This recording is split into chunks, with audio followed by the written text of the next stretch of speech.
फक्त बिझनेस सुरू करू नका, तर काम करणारा, प्रोग्रेस करणारा बिझनेस चालू करा. मोठे मोठे ब्रँड फक्त त्यांचे प्रोडक्ट विकत नाही, तर ते मार्केटचा एखादा प्रॉब्लेम सॉल्व्ह करणारा प्रोडक्ट विकतात. तुम्ही स्वतःला एक प्रश्न विचारा की तुमचा ब्रँड, तुमचा प्रोडक्ट मार्केटमधला कुठला real pain point problem solve करत आहे.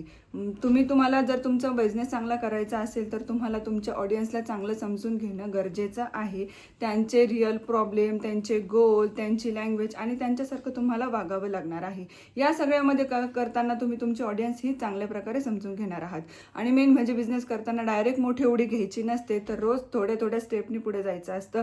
तुमचं काम हे क्लॅरिटीनी, फोकसनी आणि तुमच्या टार्गेटनी पुढे पुढे न्यायचं असतं. त्यामध्ये तुम्ही तुमच्या वर्कफ्लो व्यवस्थित करून घेऊ शकता. तुमचं टार्गेट तुम्ही सेट करू शकता. त्यानंतर तुम्ही सगळ्या ऑटोमेशनचा यूज करून तुमचं काम फास्टमध्ये पुढे नेऊ शकता.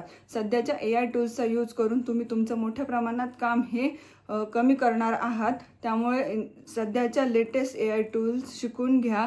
त्यामध्ये असणारे ऑटोमेशनचा यूज तुम्ही तुमच्या बिझनेसमध्ये नक्की करा. कारण बिझनेस हा नुसता काम करून पुढे जात नसतो, तो क्लॅरिटीनी, फोकसनी आणि येणाऱ्या लेटेस्ट टेक्नॉलॉजीचा यूज करून आपल्याला तो पुढे न्यायचा असतो. अशा छोट्या छोट्या टिप्ससाठी मला नक्की फॉलो करा. थँक्यू.